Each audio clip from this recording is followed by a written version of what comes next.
Hello, everybody. It's great, man. It's good to get back into the dorms for the first time since the early 90s. I think it's a good thing. It's great for staff unity and for camaraderie with the players. So a little bit old school, but I'm kind of liking it. What have you seen from the offense through the first 4 practices here?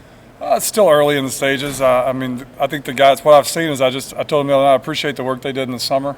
They made a huge jump in the summer just as a unit of knowing what to do, of how we do it. Leadership starting to step up at the top. I think they had a great summer. Our strength staff did an unbelievable job. The player run practices, I think the leaders on our offense did a really nice job, and you can tell it's a lot smoother transition, obviously, from the spring to the fall camp. Who have you seen stepping up as leaders? I'm not going to say. If you say names, you usually miss one, but just the usual suspects. We challenged Jeff in the summer to really start to make this his team, and I think he did a really nice job amongst a lot of others. How helpful has it been just with quarterback development? I mean, with the split practices and having a guy maybe in that second group, Shell or whoever? It's unbelievable for every position. I mean, there's kids that have gotten nearly 100 reps the first 4 practices. That in most places they're not getting 50 the whole time they're in camp. So it may not be pretty ball all the time, but it's guys out there getting to compete. And they're getting better with every single rep, and in the long run, it's going to help us. Is that it? Are you guys wrapped now on a split squad, or will you go back tomorrow? That's 100% coach rule question. At some point, though, you're obviously going to go to a full team practice. When you do that, how much do you think the reps that these young guys got or inexperienced guys got are going to benefit them and benefit you in knowing what they can do? Yeah, well, we did a full team practice this morning. And, Coach Osborne's been unbelievable. Coach Rule, not speaking for Coach Rule by any stretch of the imagination, but, that was one of the things that Coach did really well. Everybody was moving on the field at the same time. And I think Coach has done a really nice job of just grinding a way of how we can do that. We don't have 190 players, obviously, but he's been very creative in making sure that if you were like a fly on the wall, you look out on the field, everyone on the field is doing something. And so even though we are together, everybody's still getting a lot of reps. Got a lot of reps today. It's early, but what have you seen so far from some of your kind of summer arrival freshmen at the wide receiver position? A lot of speed. A lot of speed. I mean, it's pretty impressive. They don't know what to do yet, obviously, but when they're just out there running routes, one-on-ones and stuff, they have a lot of speed. Talking to Ben Scott later, what has he brought to the offensive line? Just physicality, maturity. A guy that's played a lot of football. He's been here since last Christmas or last spring, and so he's it feels like, I'm sure to him, he's been here his whole time. So I mean, that group is unbelievable. Like I've said before, just how close they are and the unit that they are. He's just made it just that much stronger. How has Billy Kim stepped in? Has he stepped in, one of those guys that stepped into a leadership role for you? Oh, for sure. I mean, he's just so super competitive. It's so important to him. He's so respected, and he doesn't really say anything. It's just how he works and how he competes. And I mean, his leg could be falling off, and you got to pull him off the field. I mean, he's one of the most competitive kids I've ever been around. So he's doing a really nice job right now of leading those young kids and tutoring those guys in the meeting rooms as well. In your experience as an offensive coordinator, how often have incoming freshmen, summer freshmen, been able to kind of pick things up enough to help in the month of September, early in the season? A handful maybe in the month of September, but I think you will see later on, late in the latter parts of the season, where a kid develops and gets into a position where he can contribute, in some phases of the game.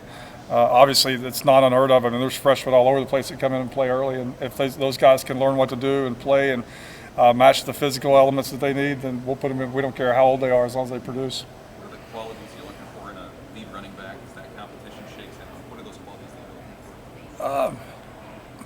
Being dependent, knowing what to do, dependent in pass protection, dependent catching the ball, dependent in route running, dependent hitting your landmarks, just a guy that we can depend on. Obviously the physicality in which we play with, he needs to be able to be durable and get the ball downhill, run between the tackles, and I think it's going to take more than just one. It's going to take 2 or 3, especially in this league, the way these guys play defense. It's going to be a long year for a running back as much as we're going to run it. Is that sort of the preference, is to not have maybe one feature guy but have 2 or 3? The preference is to have Bo Jackson, right? But there's not a lot of Bo Jacksons that are out there. So we've got a room full of really talented guys that do a lot of different things. We don't want to be one of those teams that have 5 running backs that get 2 carries a game. We want some guys that have a role on our offense or in the offense. But it's going to take more than just one this year for us to be successful.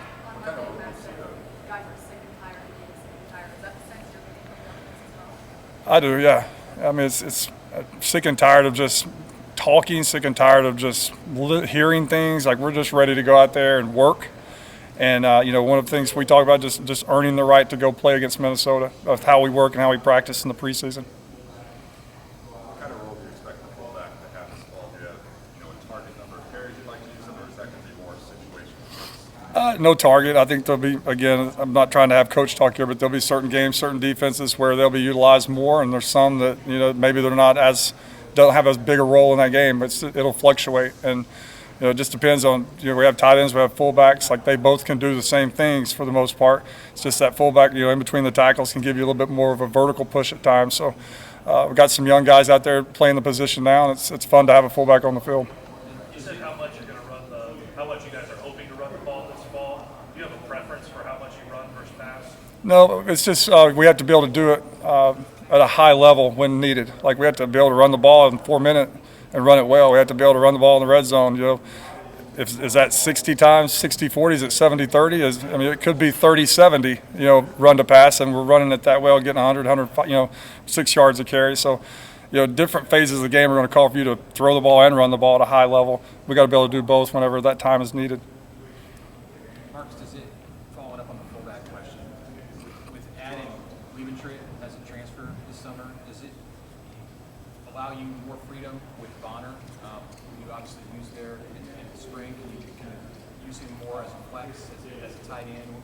Yeah, and we said it when we first got here, like, we're a positionless offense. As funny as that sounds, like, you might be called a tight end, but you might also line up at receiver. You might line up at fullback. You might line up at running back. You might line up at quarterback. Who knows, right?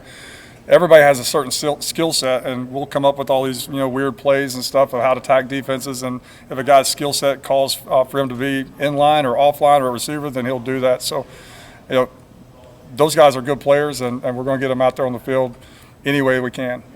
What have you seen from Liebentritt since he got here? Just a smart, mature kid. He's played a lot of college football at a really good place, and he's been coached very well. He's got a high football IQ. He can do multiple things, and he's been good so far. What is Josh Martin brought to the mix as a full-time assistant with you guys? Really pleased with Josh. He's coached tight ends at a high level, at Arizona State, and then again at SMU. He's very confident. Like, it's amazing. We've not had to meet with the tight ends. Me and Garrett thought going in, like, we'll kind of go back and forth in the pass game, and then Donnie could help in the run game, and he's been rolling. Like, he hit the ground running on Friday, learned everything in install 1 and install 2, and has 1 or 2 questions a day. But those guys know what to do, know how to line up. They're playing at a high level. They're playing with confidence, and I think he's doing a really nice job. Kind of like Nate Gordon, what kind of strides have you seen him take since you've got him? He's, again, continues to get better. He had one of his better practices on practice 2, just running routes, stretching the field vertically, catching the football. I think he's very confident right now. I think he plays with a lot more confidence right now, and that's showing out there on the practice field. All good, guys. Awesome. Thank you, guys.